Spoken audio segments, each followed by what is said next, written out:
Welcome to the Chris Spangle Show. Or is this Weird Libertarians? Who knows anymore? It all runs together, but thanks so much for joining us here on the program. Going to talk about Robert Kennedy Jr. dropping out of the race, and we're going to talk about Barack Obama's speech at the DNC.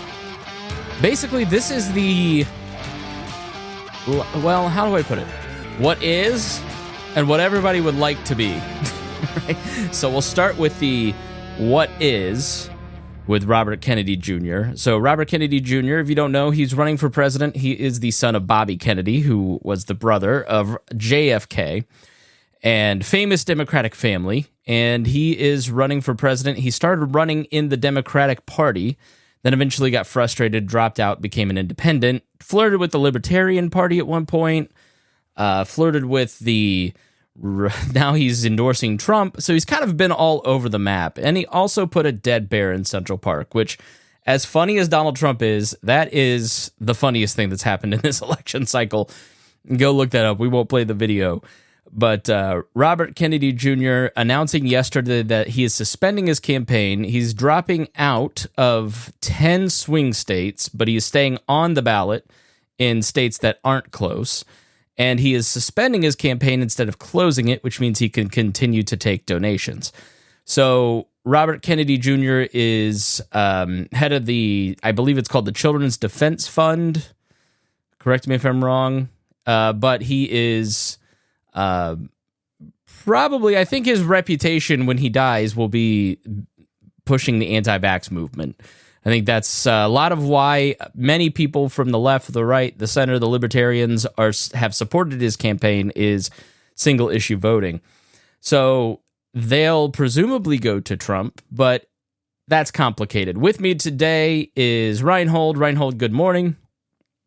Good morning. Glad to be back doing this. Yes, I know you'll be tortured with RFK, but then you get to watch Barack Obama speak, so you should be happy.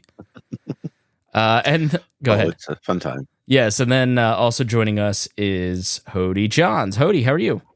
Oh, I am so good, Chris. Thank you for asking. I almost thought, is Hodey Johns his last name? Because I just call you Hodey. Like, it's just sort of your name. The Johns, it's so proper. It's so British. It doesn't sound like it belongs there. It should be like Hodey Houday. You know, it would be much better. Didn't he kidnap people in Nigeria or something? Okay. Hodey's army. So Robert Kennedy Jr. gave a press conference, and we're going to react to a couple videos. The first video is a chunk of Robert Kennedy Jr.'s press conference that I thought was spot on in many ways, about the media, about the two-party system. And then we're also going to play a clip of Barack Obama speaking at the DNC convention this week. And I'd like to title these two, What is the Reality of Politics Today? And then What People Aspire Politics to Be through Barack Obama. Because I think he gave a great articulation of a lot of problems while also scolding Democrats, which I think you'll find interesting. So let's pull up the Robert Kennedy Jr. press conference. I believe that I would have won the election. So I'm used to having to hit play. So here's Robert Kennedy Jr. about 7-8 minutes into his press conference. So Hodey, Rhinehold, we don't do a lot of reaction videos here. So if you've got something just to say, hey, pause, wave your hand, whatever, and then interject something, and we'll go along the way. This is like a 6-minute clip, so we'll try not to make it take an hour. In an honest system, I believe that I would have won the election. In a system like kind that my father and my uncles thrived in, a system with open debates, with fair primaries, with regularly scheduled debates, with fair primaries, and with a truly independent media untainted by government propaganda and censorship. In a system of nonpartisan courts and election boards, everything would be different. After all, the polls consistently showed me beating each of the other candidates, both in favorability and also in head-to-head matchups. Now, a lot of what he's talking about is to get into the debates, for instance, you have to be at 15% of the vote. And that's the Commission on Presidential Debates, which will operate some debates later in the year in September, but The initial debate with Trump and Biden was a straight to the media outlet debate. Media outlets set the debate. They negotiate terms with the candidates. They can set their own rules. The Commission on Presidential Debates has its own set of rules that have been negotiated out over time by the two parties, and they tend to keep third-party candidates out. Robert Kennedy Jr. was starting to qualify for some of those debates, and the Democrats kneecapped him. And again, remember, he was running in the Democratic primary, and he was making Joe Biden nervous in certain ways. So if you're trying to get on the ballot, you have 50 different ways to get on the ballot. There's ballot access in every state, controlled by the election division and the legislatures in all 50 states, and then even down to some counties, right? So in some states, 2% of the presidential race gets you on the ballot, which is almost impossible. Gary Johnson did it, which is why he's the most successful candidate to ever run for president as a libertarian. And then you, in Indiana, for instance, 2% in the Secretary of State's race. And in other places, it's just petitioning. You've got to go through and get 5,000 signatures in every congressional district, which means you really have to get 15,000 because the other two parties have a ton of lawyers who come in and challenge, and people write down Mickey Mouse. So it's very complicated to get onto the ballot. You also have to pay for petitioners. And this particular race, with so many third-party candidates on the ballot or competing, you've got Cornel West, you've got the Constitution Party. I forget his name. I think he's run a few times. Terrell, maybe. You've got, I said Cornel West. You've got Jill Stein in the Green Party, Chase Oliver in the Libertarians. You had Kennedy putting together his own organization. So paid petitioners, people who will work Monday through Friday, 8 to 5 or more, go to events, stand outside of grocery stores, ask people to get petitions, know what a good petition signature looks like. I forget the number. Maybe you guys have seen it. But the number was like $1 a signature. Now it's like $10 a signature, or it was some big increase in terms of the cost that you have to pay to get a signature. So it's very complicated to get on the ballot, and Robert Kennedy Jr. has done that. Do you know how many states he's on or was going to be on? Well, he was wanting to be on all 50. I think that he was going to end up short of that, but I believe he got on over 30 or so before he suspended all the. So there's still some states that they're working on. I think he said he was going to get to close to 50, right? Yeah, he's probably realistically in the mid 40s. Chase Oliver, the Libertarian Party candidate, said they're currently on 31 and they're projected to be on 48. So, and then write-ins in the other two, which is by far the most coverage of any of the third-party candidates.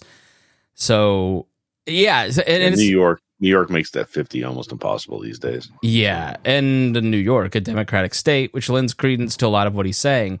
You know, here in Indiana, John Rust went through this, Senate candidate. Jim Wallace in the past ran for governor. And what they do is they challenge enough of the signatures to get you out of qualification and then rule you because they control the election divisions, they make up the boards. But then if you're Todd Young, for instance, and you fail to get the signatures, but you've been chosen by the party structure in the state to be the Senate candidate, they let you on the ballot, right? So the parties, because they have so many resources and so many lawyers, so much money and so much time, therefore, that they can go through and challenge you out of the race if they want, because Democrats and Republicans write the rules of ballot access. Hodey, Rhinehold, jump in here if there's anything you want to add. Yeah, just to answer the question, RFK Jr., after he withdraws from the 10 battleground states, is going to be on the ballot in 23 states. So he was up to about 33. Chase Oliver, just because I work on the campaign and I know we're still working on Kentucky, so it's going to be 47 or 48. It's unbelievable the work that team has done without any support from the LNC. It's really, having worked on the Joe Jorgensen campaign and the Chase Oliver campaign, like the way the Chase Oliver campaign is running is incredible if they get anything done at all. Why is that? The second state they're going to get that they're not going to be on, aside from New York, is Illinois, which just goes to reinforce the point, like you said. Yeah, because I think he mentions New York. Kennedy was suing New York, and then they said, tough. Why is New York so why is it hard? they change the rules. Like when they see a libertarian get on the ballot, this is very similar to the debates when Gary Johnson picked 18% for the polling. They just made it 21%, and if he made that, they would have said 24%. And that's the media side of things, but New York is doing the same thing on the political side of things. That they'll just change it if they think that you can make it impossible to make it very expensive for you to make it as well.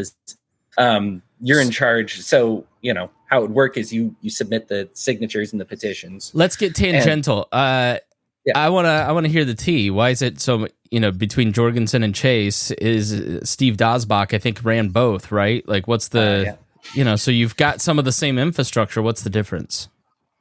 I mean, if we want to get into this, give me the 5-minute version. Okay, yeah. Basically, when we would ask for resources with Joe Jorgensen, we wouldn't even have to ask. There was somebody in the Slack channels saying, "Hey, how can I help? What can I do? Are you visiting a place today? Can we blast this out? Can we tweet this?" Like, ultimately, it was very integrated. Now, this, we made it to the point where it's just like, "Hey, we're going to be here tomorrow." Okay. Automatic tweet happening. You're talking about state parties, local parties, LNC, up and down the chain.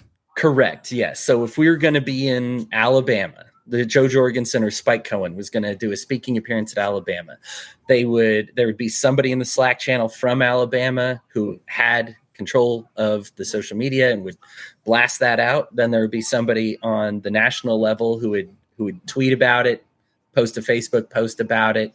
It would be integrated. It would be automatic. It was just known.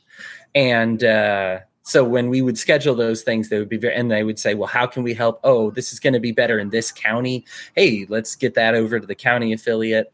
And so the LNC was really taking care of a lot of that process and very active in that to say, like, hey, you guys just schedule your parents, make money. You've got plenty of work to do. We'll work on making it as, published as we possibly can. Getting this data. I mean, very up in there, just being like, hey, just so you know, this place is open. You may want to consider this. Versus what is it like? What is it like now? And what we have today is essentially dead silence. I don't want to say it's antagonistic so much as it is just nothing. That we will reach out to them and just be like, hey, we're going to be let's just take the same situation. Going to be in Alabama, going to be speaking here. Nothing, no interest, no information, no tweet, no post, no, like, it's like talking to a brick wall. Is that because that infrastructure no longer exists, or is it because people just don't care because it's a little bit of both? Financially, the LNC for the Joe Jorgensen campaign had enough to give us money on, say, data, like voter data, and that's really expensive for those who haven't seen that. It's more expensive than you think it should be. But yeah, like, had the money for stuff like that. Obviously, we're not getting that with the Chase campaign. I don't even expect it. Honestly, I felt like it was way too expensive even with the Jorgensen campaign. But I mean, just. So obviously the infrastructure is not there. The money's not there. I believe there was a major mainstream media post about how we're negative $10,000, and that's nuts in an election year, because usually this is when we have our best. But we paid for a Trump campaign rally, so that was a mistake. I guess they say they didn't know they were paying for that rally, but the LNC is raising money with Robert Kennedy Jr., so we'll be saved. And instead of raising money for Chase, now if I'm going to be maximum fair to them, I understand this thought process as well. Robert F. Kennedy Jr. is a fundraising machine. To your point, what you were talking about earlier with him in the polls, when you say, do you support Trump, Harris, or RFK? RFK polls at about 1%, 3%. When you say, do you support Trump, Kennedy, or Trump, Harris, or Kennedy, and use his full last name, he goes up to about 15, 18%. Wow. Just lets you know where, like, the American voter's mind is at. If you say RFK versus saying RFK Jr., his polling goes up like 18%. Well, let me go change the title of the show. Hold on. Robert F. Kennedy Jr. Yeah, make sure you say Kennedy. Kennedy in all caps. Right. So people, like, he's just a money-making machine, had a lot of billionaires behind him. You look at even his running mate, like, just a huge campaign, whatever. So what they see is their negative, whatever it was, $200,000 after the convention. because of the Trump rally. And they're like, okay, we need some way to recoup those funds. Because they had to pay for what? Security, mostly? Yeah, bigger the hall, venue. what? I mean, yeah, the venue. From what I understand, it's mostly the hotel costs, but the hotel costs also put in security charges. The LNC is arguing that they did not know that they were going to have to pay for this. I don't know how they didn't know they were going to have to pay for it, but they do. Either way, it put them in a serious hole because they not only are paying for the LNC to be there and people who attended the Libertarian National Convention to be there, they paid for Trump supporters to be there as well. Yeah, so but now what? Is the Libertarian National Committee indirectly sending money to Trump? Well, no, I want to be very clear about that because this is kind of a legal thing now. So it's fundraising for RFK Jr. This actually could be illegal in and of itself. It's being hashed out in the courts. If RFK Jr. doesn't make it on at least one of the state ballots, from what I understand, this is actually likely illegal. It is certainly, and I'll return this back to the Chase campaign. It's certainly scummy, and I certainly don't like it. And so what's happening is they're essentially raising funds for themselves because they're in the hole. The Chase campaign isn't seeing any of this. I mean, they say they will if it works out, but with RFK Jr. now suspending his campaign, I don't see that working out. Like, they might make enough, I guess, to recoup the funds that they had for the Trump rally, but I don't know what they're going to be left with for the Chase campaign. So financially, nothing. Infrastructure, as you mentioned, destroyed.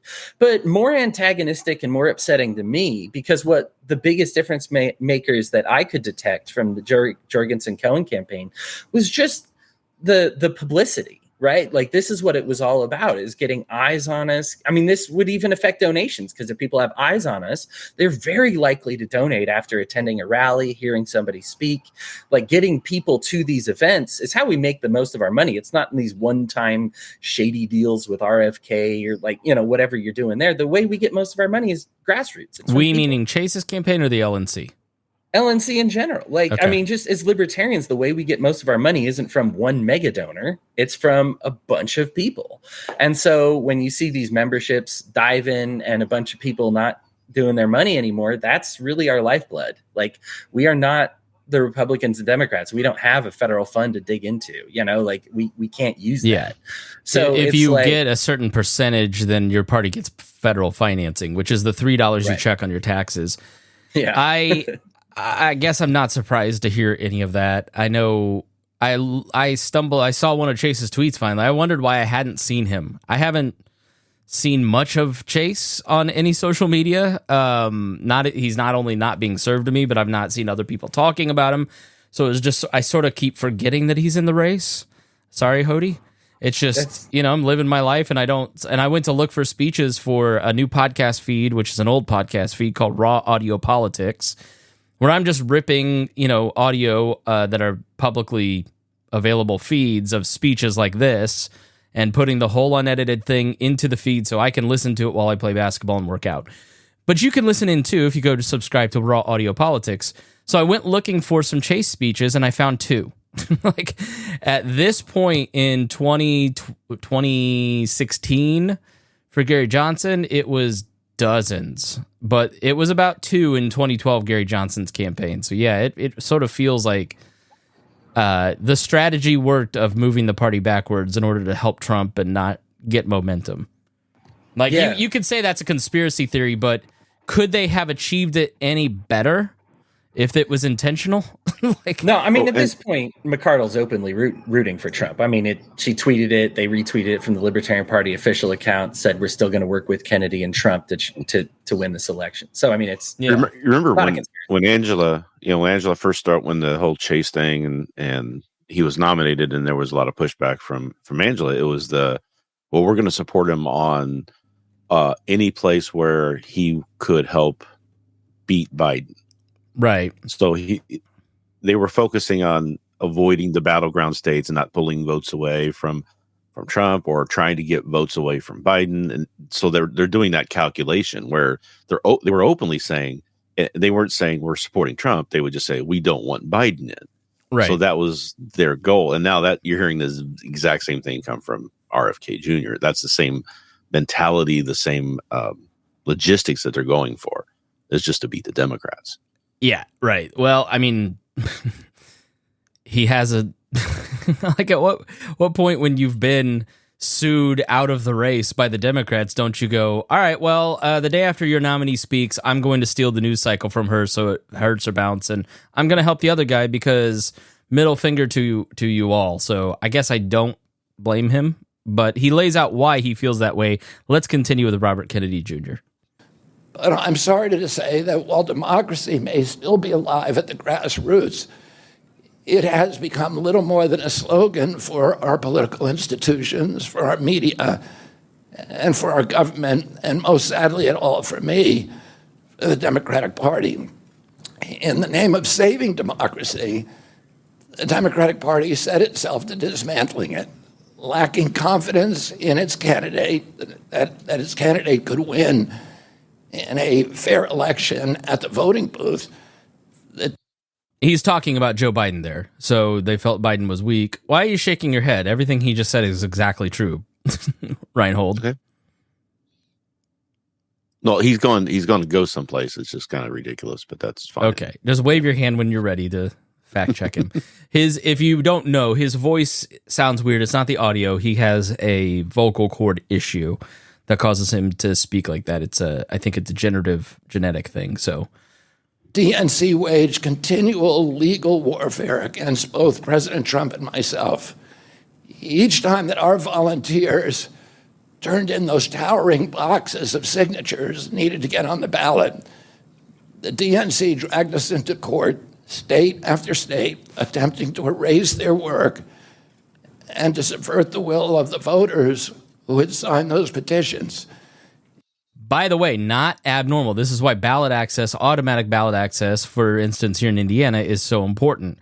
You have a set way to get on the ballot, which is 2% in the Secretary of State's race, and then none of your candidates have to get sued. But what he just described in the Republican and Democratic parties is incredibly common for independents, independent parties, and people without automatic ballot access. It deployed DNC-aligned judges to throw me and other candidates off the ballot and to throw President Trump in jail.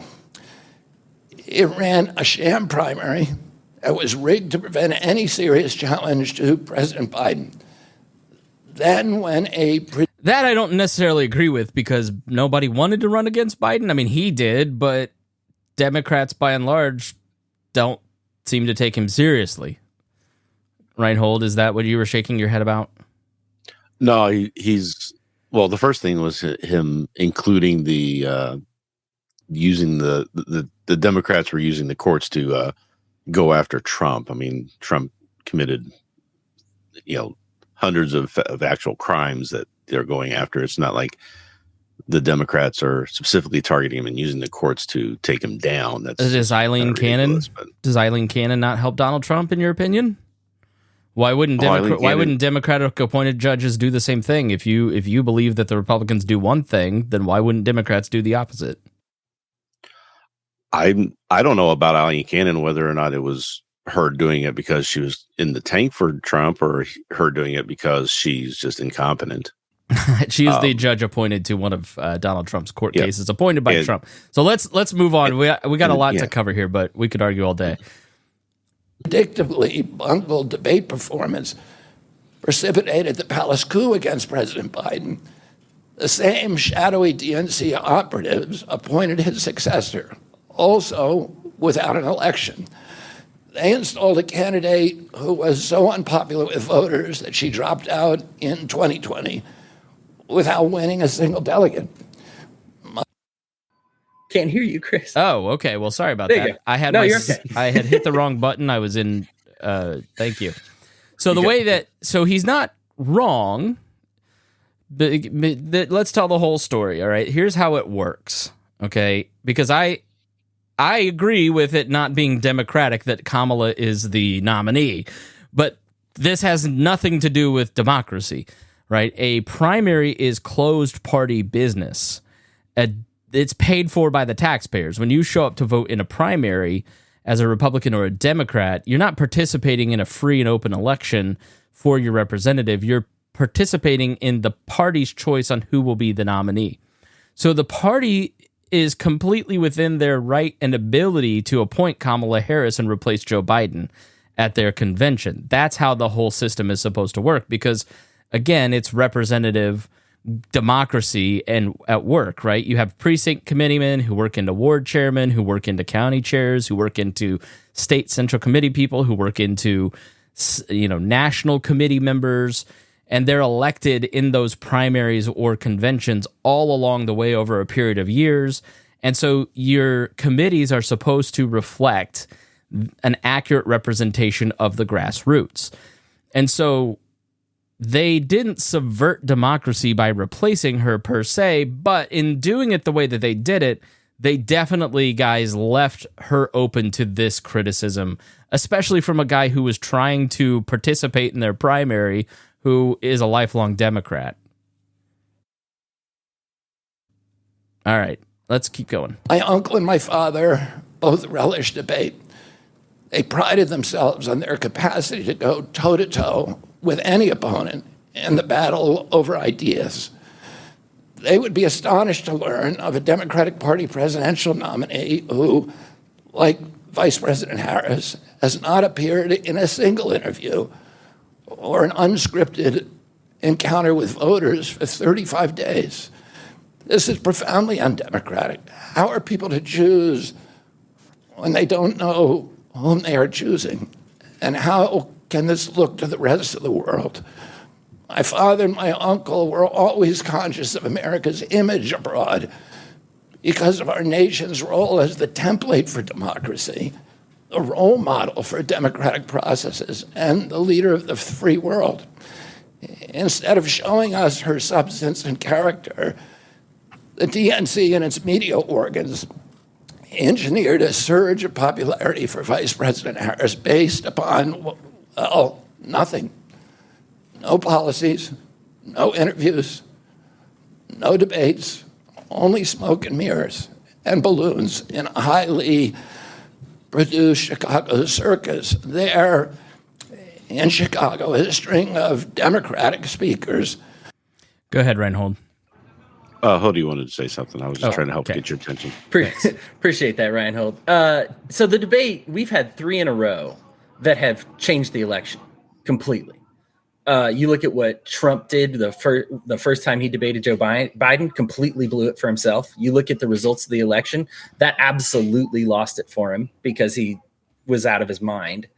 You look at Joe Biden, the last debate, had no mind against Donald Trump, right? Like these debates have, what he's saying here is absolutely true. The debate is the one time people don't get their echo chamber. Yeah. You only didn't know Joe Biden hadn't. If you didn't know Joe Biden was as bad as it was, you just frankly were in an echo chamber. I mean, it's something this drives me crazy because Democratic congressmen didn't know what was going on with Joe Biden. Like, all I had to do was watch Don Jr.'s Twitter for a year. Like, there's been just watch a speech. Like, they're not watching speeches of the president. It's crazy that people didn't know what was going on. But he's exactly right in that the Democrats want to be excited. They want to feel good. I talked about that on yesterday's show. They want to feel good about their candidate. And they, sometimes when you just sort of go along to get along and you don't want to actually look at the situation, you just want to kind of feel good. And I'm not going to spoil this by asking why she flip-flops on things and has 2 different beliefs on certain things, right? Like, they don't want, as Democrats, to have a vetting session. And they don't have time for it. There's 100 days at the point where they're making the decision to replace him. So they don't have time for it, and the money can't be flowed to anyone other than Kamala. So you sort of see why the party made it. But I do feel like we are Democrats love to celebrate the current thing, or you need to follow the current thing, right? There's always like a thing that the media is telling you is really important. Put out your Ukrainian flags, put out this flag, put out that flag. And there is a lot of in-step thought in terms of things that is controlled by the mainstream press. And I've said, I know on this show and have thought for the last couple of years that as other media outlets, the content game is so much different than when we started this show in 2012. We had first movers advantage in so many ways. Well, now everybody's got their own little show. And so you have people who are super rich and famous that you have never heard of that your 12-year-old knows of. It's just totally different. And so you don't have the same level of power at the Sunday shows or the CBS Evening News or in the New York Times that you once did. And so can we say, oh, media bias, which is an old standby?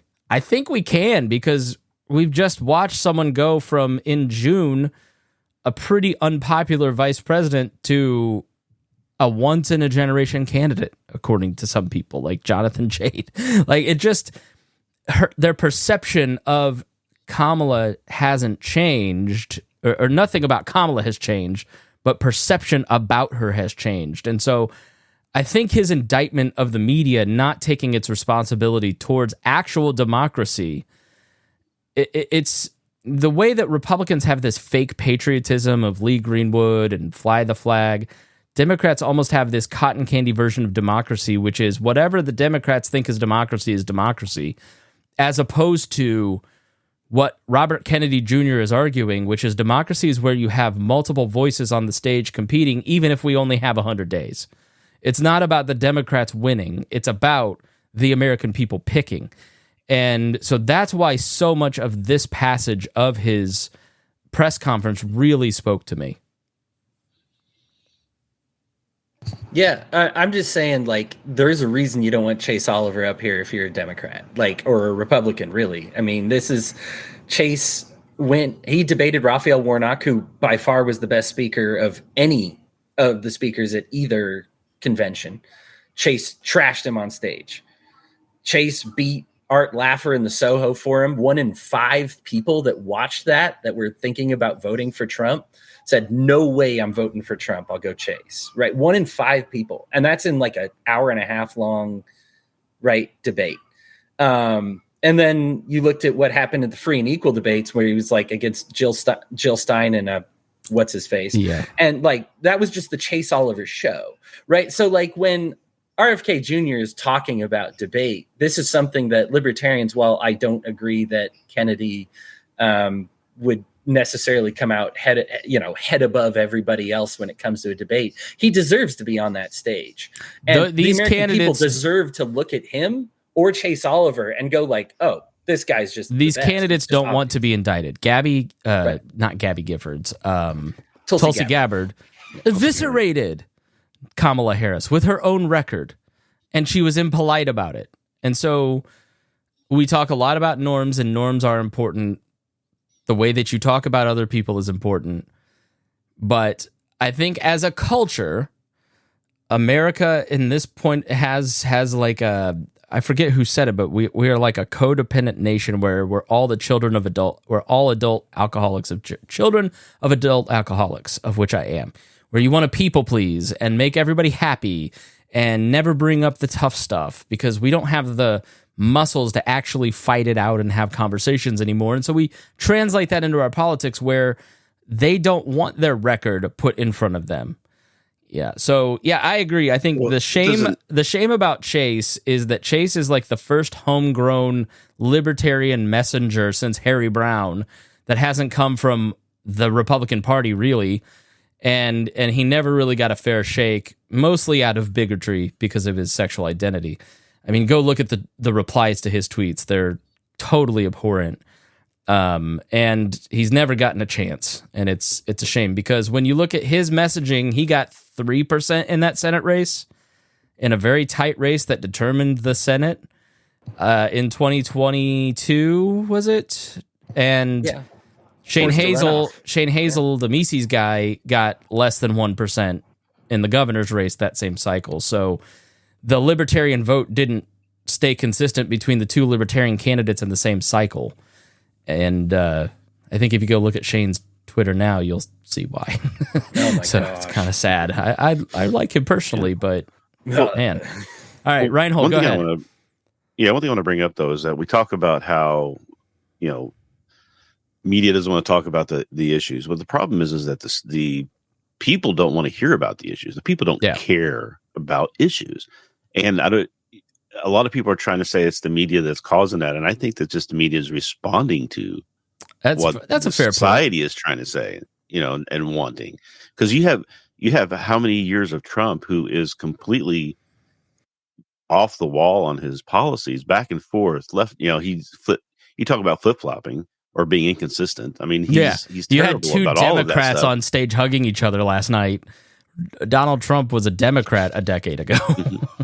Yeah, and just you can listen to his interview with him or speech from him, and you can hear him make a statement, and then 5 minutes later he will contradict that statement, and nobody calls him out on it because everybody's just tired of it because it's constant all the time.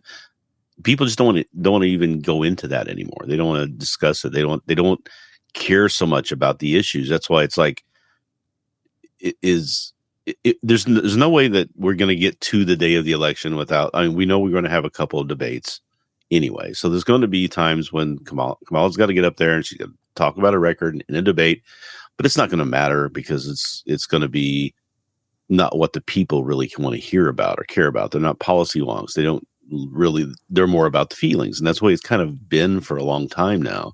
Yeah, nobody's really interested in that stuff. So I think the vibes election phrase is so cringy, but I think it is true. People are voting on direction of the country and general tribal instinct, as opposed to policy and against another.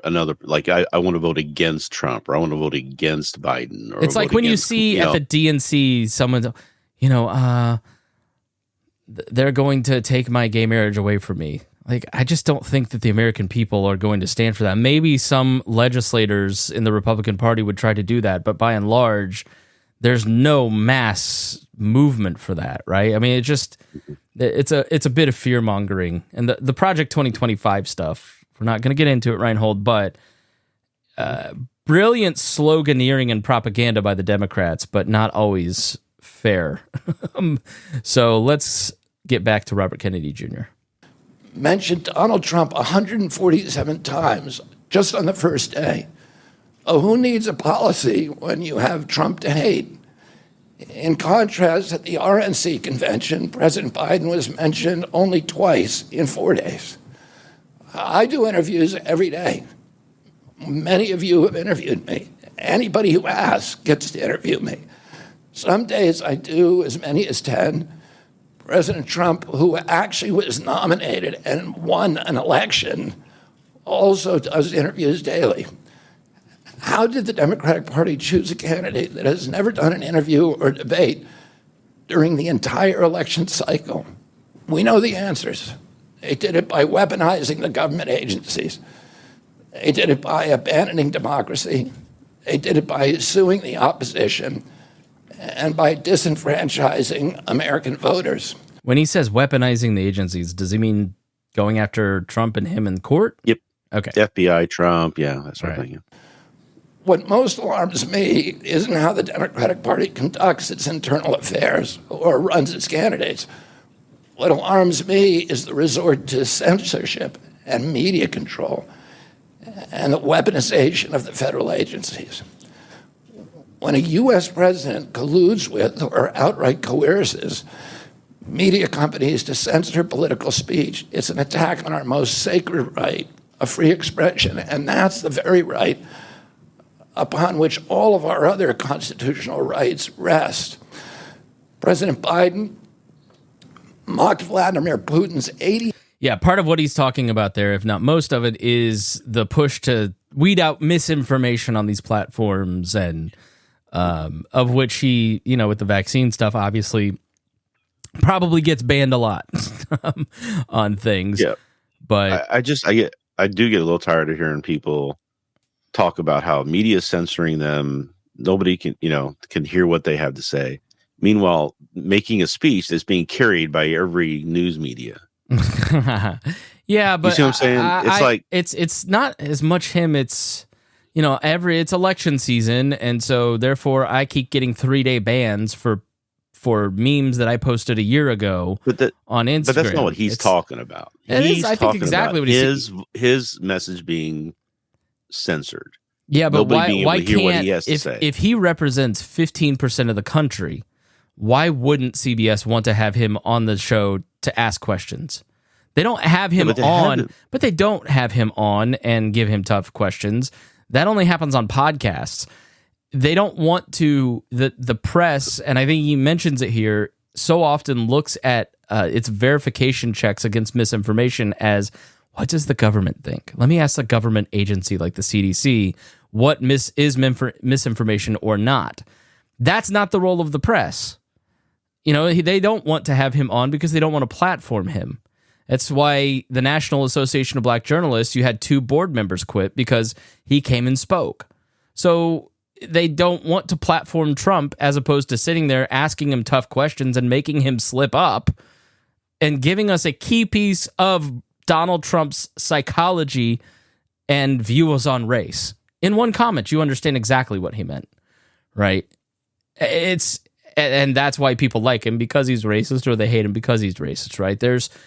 That's the point of actually interviewing somebody like Robert Kennedy and pointing out, like, hey, isn't the study on autism being caused by vaccines, the research that you use, outdated by about 50 years, but you keep using it? So he should be interviewed. She should be interviewed. Kamala Harris should be out there giving interviews every day, and if she screws up, then we should see the actual person that is running for president, not some glitzy, glamorous presentation where Barack Obama and Bill Clinton do the heavy lifting, because they gave amazing speeches and Kamala Harris was totally forgettable in her speech.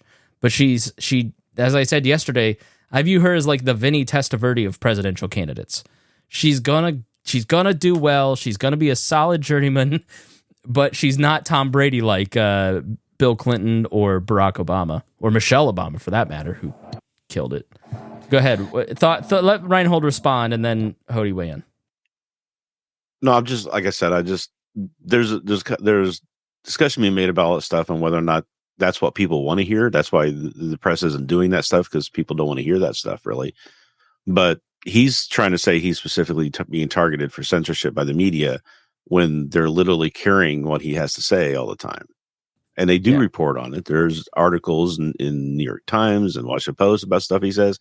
And whenever he says the media, he's always talking about the left. Yeah, but you're he's talking not talking about Fox News and Newsmax and all that other stuff. But that's because so much of how the media operates now is derision and framing and focusing on a negative story about Donald Trump, like, and then on their side, like, Kamala's joyous, and that's everywhere. Donald Trump is losing it. Donald Trump definitely is not the same person he was in 2016. There's no doubt about it. But if you open up Memorandum, which is a site that I use all the time, it shows how this narrative of Donald Trump is falling apart. His campaign is falling apart. It's almost like voter suppression in a way, right? The media is doing the heavy lifting for Democrats and not for Republicans. They're not taking them seriously. You know, Robert Kennedy Jr., maybe there's some stuff on vaccines that he's right about. Maybe there's a lot of stuff he's wrong about. But instead of pretending that he's just the weird uncle we're going to ignore, let's get into it. Instead, they're leaving this up to podcasters like Joe Rogan, who don't know how to fact check, who don't know how to have somebody come on and rebut it. At some point, how do they use their limited resources in covering a crank who gets so much stuff wrong and is completely, off? It's like having a conversation about, global warming, but we got to include the flat Earth people in, because that wouldn't be fair if we didn't have their word in and hear what they have to say. But people believe that. Why wouldn't you want to have people come on and try to refute the dome and the ether and all? Like, people believe this stuff.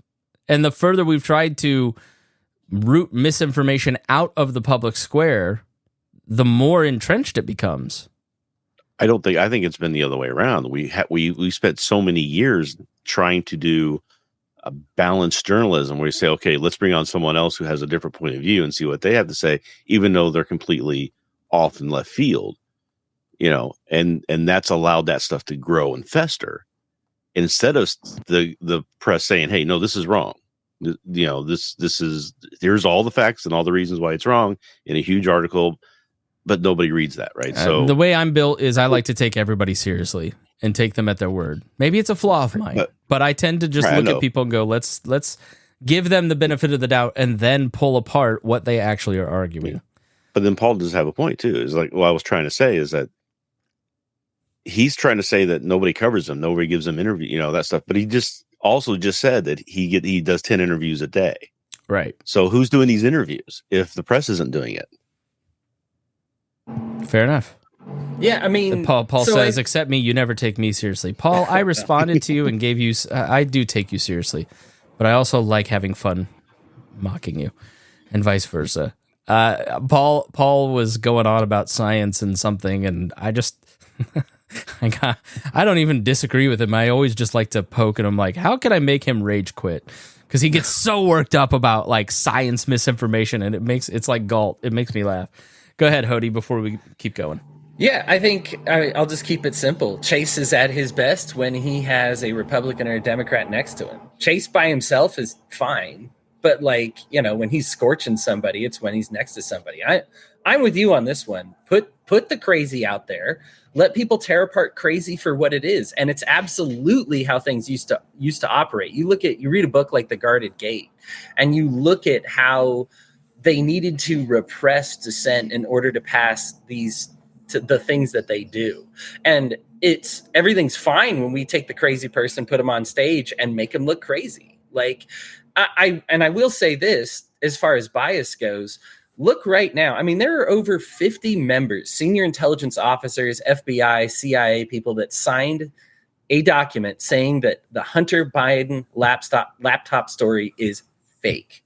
How are you supposed to think, if you're a Republican, then that everybody's not out to get you, right? Like, because that ended up being very real. Not only that, we actually have evidence now that they knew it was real. Like, they signed a knowing falsified lie. You look up that story, look who's actually running that story.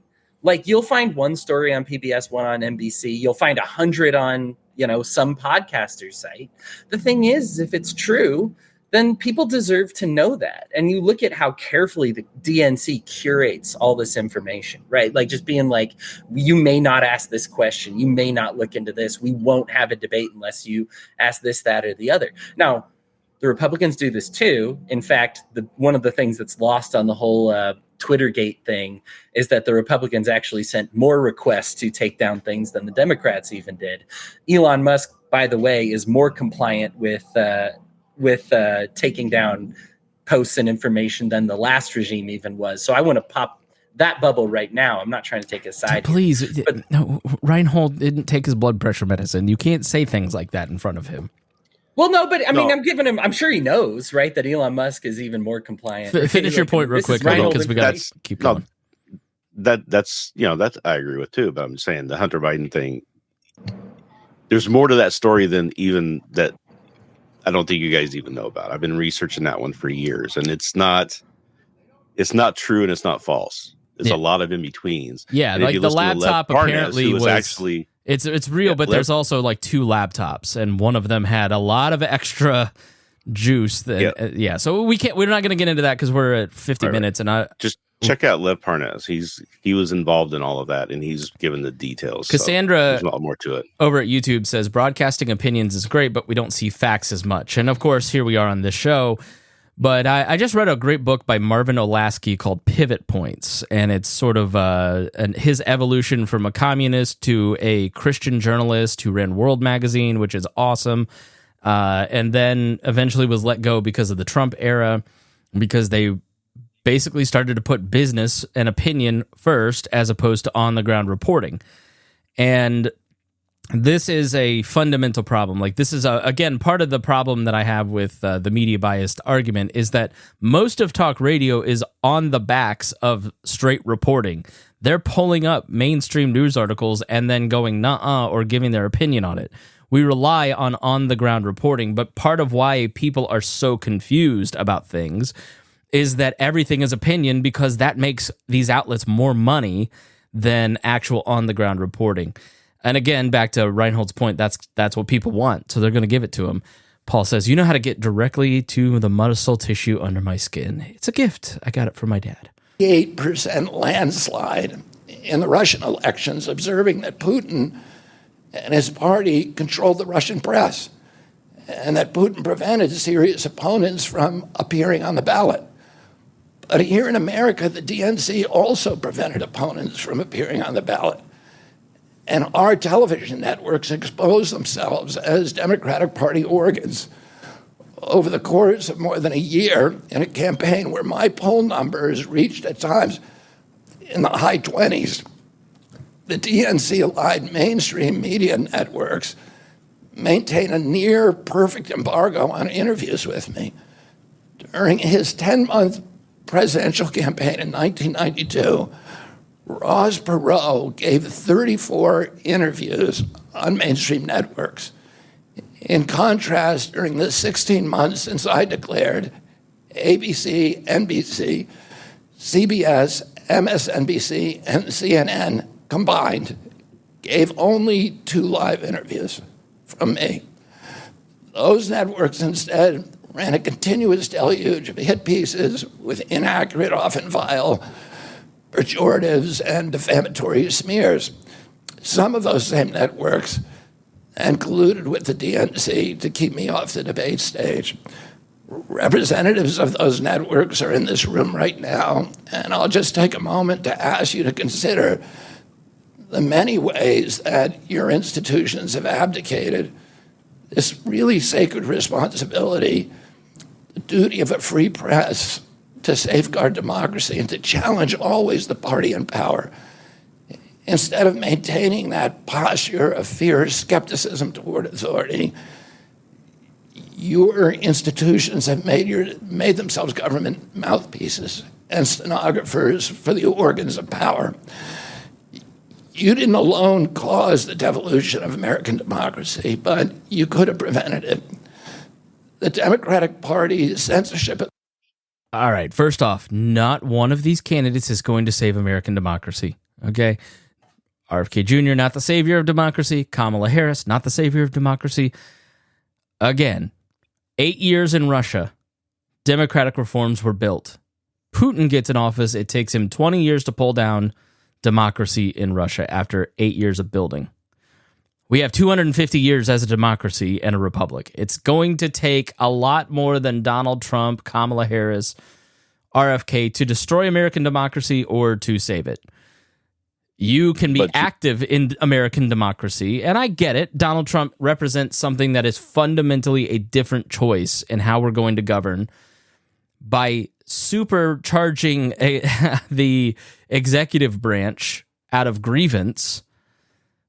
But the next guy we're about to speak really did a lot of executive orders, didn't he? And so will Kamala Harris. And so that's what my point is that we've been fighting against democracy for decades now. Yeah. It's not one person. It's not just one. No. Yeah. It's what I'm saying is that you talk about how it took 20 years for Putin to take down democracy. How long have we been taking down democracy in this country? Yeah, but how long think of the suffrage of how many groups now vote and aren't disenfranchised. I mean, that's true, but there's an expansion of liberty in so many areas in this society. Yeah, the League of Women Voters had to disband because the Council on Debates came into power and they couldn't do debates anymore like they used to.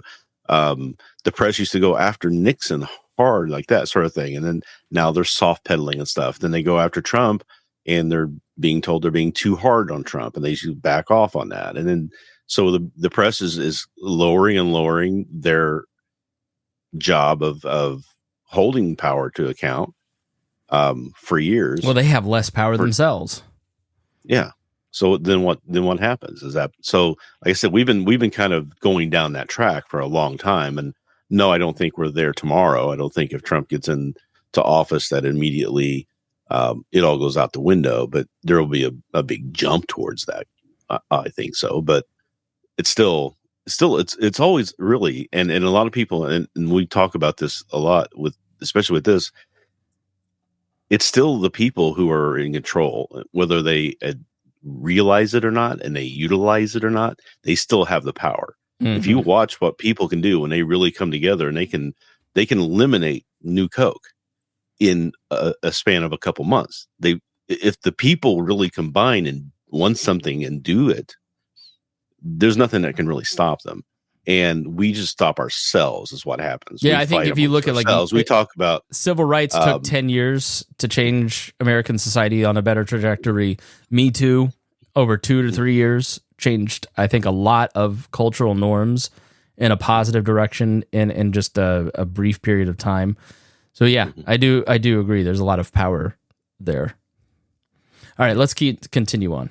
Social media was even more of a naked exercise of executive power.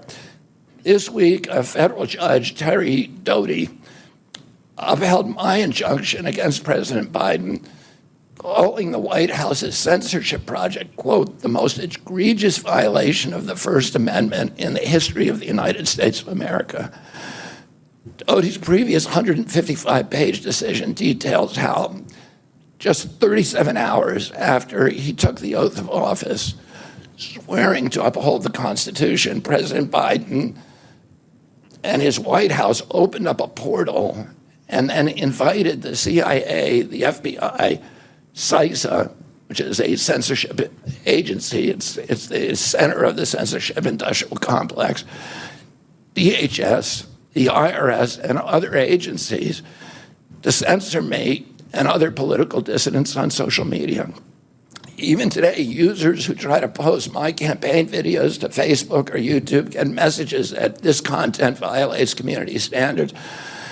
2 days after Judge Doty rendered his decision this week, Facebook was still attaching warning labels to an online petition calling on ABC to include me in the upcoming debate.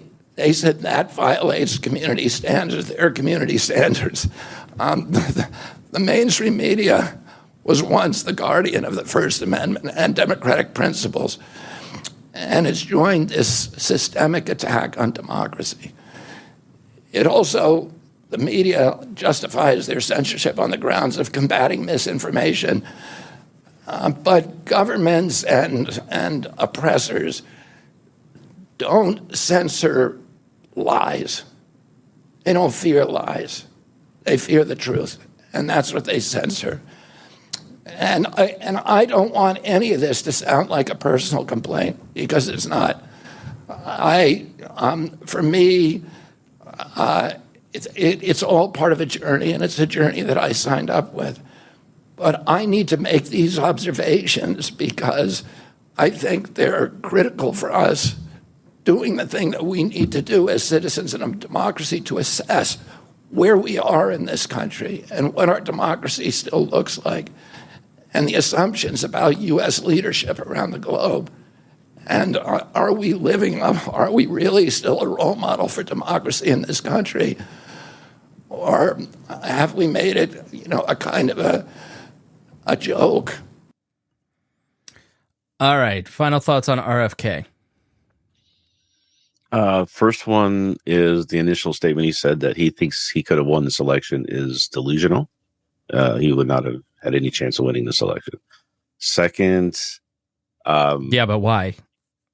I mean, didn't he then lay out why? He's not. His views aren't as popular enough to grab a majority. But why? Vote. But why what? But why aren't his views popular? Other than the fact that they're mostly insane.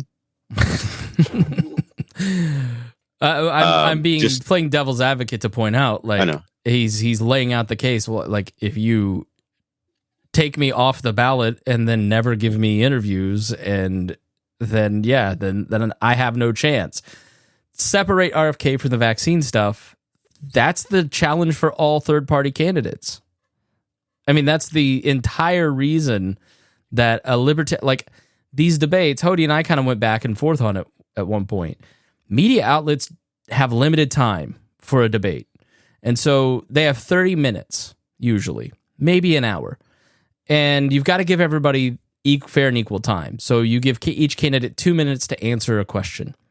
So they go, well, we could include the third-party candidate, but they're not going to win. So let's just take them out so we can get the answers from the people who are actually going to govern, as opposed to putting the third-party candidate in and letting people hear what their ballot says, because the Libertarian Party in Indiana, for instance, is on the ballot.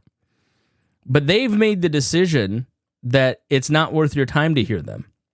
It's not worth their time, literally, because they want to make sure that they can get the maximum amount of people watching, get them the most information. And that's why these debate commissions, the Indiana debate commission, is incredibly important, because in their bylaws, they say you have to include everybody that's on your ballot.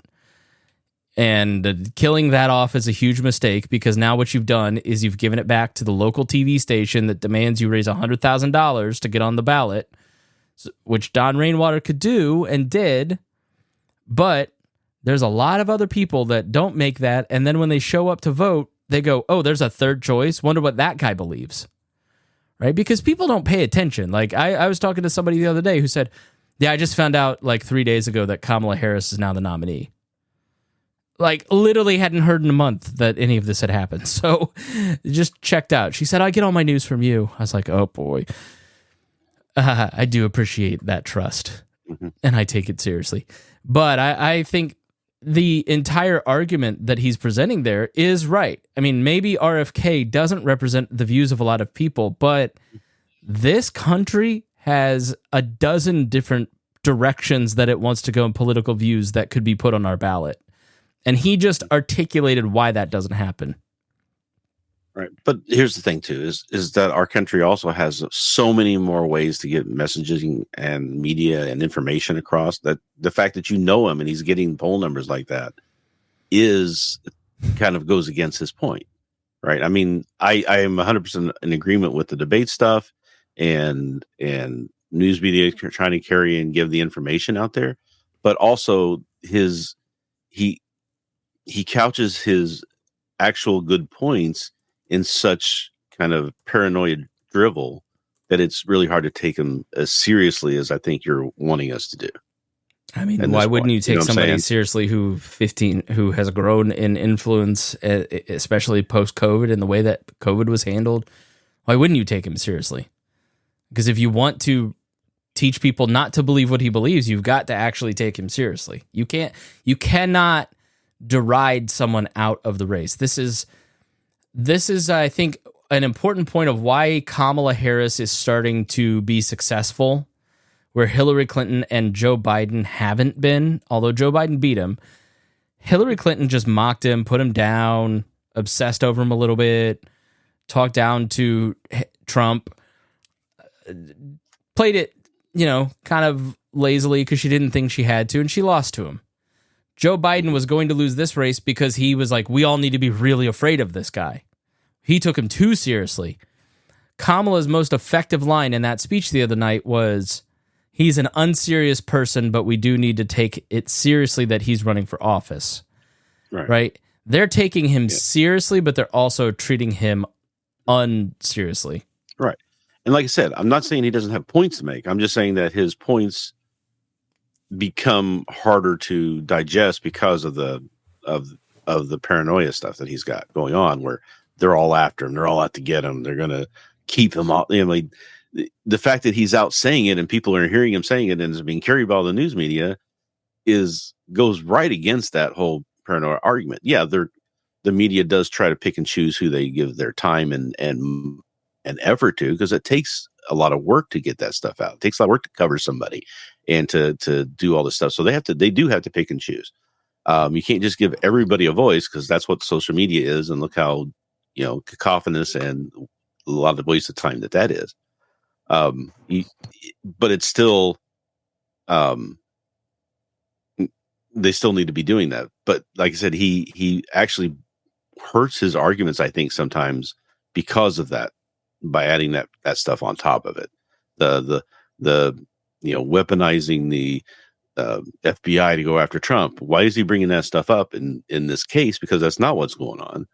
And that's more of a conspiratorial thing. And it's an argument against a side of the government that they're trying to fight against as populist. They see the anybody who's in power as being the elite or whatever, even though when they're in power, they don't see themselves as that, which is frustrating as well. But what do you think, Hodey, as we're waiting for? I'm starting a monologue here at this point. And I figured I'd see what you had to say about it. No, I mean, I agree. I think it should be a debate. I think bad ideas should be debated and should be torched on a debate stage. I think some of the reason bad ideas hang around is because they don't get debated. Like I said, when you look at the history of immigration restriction in America and how misinformation and the inability to debate and shutting down debate against that really perpetuated its ability to survive despite its unpopularity and despite the scientific community rallying against it. Without the ability to debate it, there was nothing. And we look at how debates have shaped everything. I think if RFK had a moment, because like we talk about his vaccine misinformation and lies, most people don't know specifically what those lies are because it hasn't been a debate, because it hasn't been addressed specifically. Yeah, it's just creating a general just create a general environment of distrust. Right. Right. Just say, we dismissed him out of hand. Well, why not just dismiss him in hand? Right. Why not just be like this right here information is what, like you spreading anti-Semitic nonsense, this statement here, this is why you're not getting into the debate. You know what I mean? Like I would even appreciate that. But instead it's just like, because he's crazy. Well, you know what? You know who else lies? Kamala Harris and Donald Trump constantly. Like and these people deserve to be called out for it, and they deserve to be called out for it on a national stage. We don't deserve to have a GOP and a DNC that are constantly censoring these questions. If we're going to participate in the debate, make sure this doesn't get brought up, make sure that doesn't get brought up. We deserve a fair, honest, hard media that is willing to take them to task, and we'll have it. But who does it? Podcasters, right? Like that. That's the other problem I have too, is that, okay, we want to have this debate. Great. Who's moderating the debate? How's this debate handling? If you're talking scientific issues, like you say, vaccines and whether they work or not, or autism and everything, who's handling that moderation of that debate and fact checking it real time as it's happening? So somebody isn't just getting up there and just saying this stuff, and then you can't counter it because it's like the pigeon on the chessboard, right? They just knock all the pieces over and say they won. So who is doing that? And this media that we have right now is not capable of doing it, especially on the hard science stuff. They've got to have people who have that knowledge and understanding that can counter and talk about that. And the only people who are doing that in like some of the vaccine stuff and the COVID stuff are people who are actual virologists. And there's a podcast out there with virologists where they talk about this stuff and they counter it. But then you go to the 30,000 other podcasts that are just reinforcing all the stuff that they're trying to fight against, and they're not going to get any coverage for that. So, but part of that is because it feels like that's part of what it feels like, forbidden knowledge. And so when you say don't go listen to Alex Jones, and people tune in and they see Sandy Hook stuff, and they, I mean, the looping around the building video. The first time I saw that, I was like, oh. Or it's like the Tim Walz thing, right? Tim Walz pulling his son's hand. It reinforces your view that he's like, he's really secretly not a good guy, right? He's actually really probably beats his wife, and his family life isn't that happy. This fits my narrative. But he's pulling his son's arm because of a teleprompter because he was about to walk into it, right? That's why I think Community Notes on Twitter has done a good job of it feels fair in the way that they fact check. It's not, we're just going to always fact check the right because they're always misinformation, they're lying, blah, blah, blah. It's like when you get a fact check on somebody that's on the left wing, it's like, oh, okay, this feels more serious. I don't know. We've sort of, again, that's why I think like moving Trump or Alex Jones off in 2017, what it does is it makes it feel like secret forbidden knowledge. That's why I think so many right-wingers look at what goes on in the European right. It feels new and different and novel, and it's attractive because it's new, different, and novel, and it's naughty because of its racism, right? There's an attraction there because it's not the same old thing that I know didn't work for me, which is Bush-style conservatism, right? When we take things and make them more alluring by banning them. We've gone way over time, so what we're going to do is we're going to split this into part 1 and part 2, so stay tuned for part 2 later this week. All right, thanks so much for joining us. Hey, if you got something out of this, please go support us over at Patreon. The link is in the show description. I'm doing a daily show, at least I'm just testing it out through the election. It's was a lot of work this week, but a lot of fun. And so check out if you enjoyed this, got some insights, then please support us. It does take some time to put in the work to figure out what we want to say here. You got to input to output, right? So check that out. We'd appreciate your support. And thanks to Hodey and Rhinehold for being here. We appreciate you guys. And thank you, listener, for being here. We'll see you again next week.